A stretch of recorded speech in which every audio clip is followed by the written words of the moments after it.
मुख्यमंत्री हिमंत विश्व शर्मा ने इस दौरान एडीआरई 2.0 के परिणाम घोषित करने को लेकर जानकारी दी है। उन्होंने बताया कि अगले साल फरवरी महीने के अंत या मार्च के पहले सप्ताह में ही एडीआरई 2.0 के तहत तीसरे और चौथे वर्ग के परिणाम घोषित किए जाएंगे।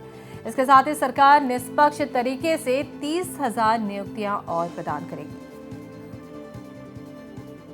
विकासर 12 दिनत अहोমৰ বিভিন্ন জিলালৈ যাওঁতে মোক বহুত ল'ৰা ছোৱালীয়ে প্ৰশ্ন কৰিছে যে পুলিচৰ ফিজিক্যাল ফিটনেছ আমি পাছ কৰিলো, এতিয়া লিখিত পৰীক্ষা কেতিয়া হ'ব? ফেব্ৰুৱাৰী মাহৰ ভিতৰত এই লিখিত পৰীক্ষা সমাপন কৰাৰ বাবে আমি প্ৰচেষ্টা কৰিম। বহুত ল'ৰা ছোৱালীয়ে সুধিছে যে মামা এডিআৰই ৰিজাল্ট কেতিয়া দিব? এডিআৰই ৰিজাল্টটো আমি তৃতীয় আৰু চতুৰ্থ বৰ্গৰ আটাইকেইটা পৰীক্ষাৰ ৰিজাল্ট আমি ফেব্ৰুৱাৰী মাহৰ শেষৰ ফালে বা মাৰ্চ মাহৰ প্ৰথম সপ্তাহতে দিবৰ বাবে আমি চেষ্টা কৰিম। ইতিমধ্যে এই গোটেই প্ৰচেষ্টাবোৰ আৰম্ভ হৈছে আৰু আমাৰ প্ৰচেষ্টা হ'ব যে নিৰ্ধাৰিত সময়ত এইবাৰ আমি প্ৰতিশ্ৰুতি দিয়া অনুসৰি 30,000 নিযুক্তি আমি যাতে সমাপন কৰিব পাৰো। मुख्यमंत्री हिमंत विश्व शर्मा ने प्रधानमंत्री मोदी के असम दौरे को लेकर भी जानकारी दी। पीएम मोदी साल 2025 के 24 फरवरी को असम आएंगे।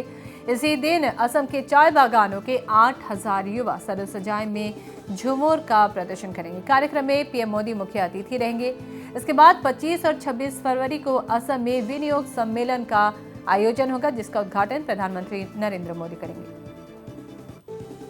2025 চনটো আমাৰ বাবেও ফুল অফ একশন বা আমাৰ বাবেও ব্যস্ততাপূৰ্ণ হ'ব। ৰাইজৰ মাজত এই বছৰটোত গৈ থকাৰ বাবে চেষ্টা কৰিম আৰু এই বছৰটোতে আৰম্ভণিতে এডভান্টেজ আসাম অৰ্থাৎ অসমলৈ বিনিয়োগ আনাৰ বাবে আমি বিনিয়োগ সন্মিলন আৰু তাৰ লগত ইনভেষ্টমেণ্টৰ লগত ইনফ্ৰাষ্ট্ৰাকচাৰ ইনভেষ্টমেণ্ট আৰু ইনফ্ৰাষ্ট্ৰাকচাৰ সন্মিলনখনো আমি 25 আৰু 26 ফেব্ৰুৱাৰীত আয়োজন কৰিম।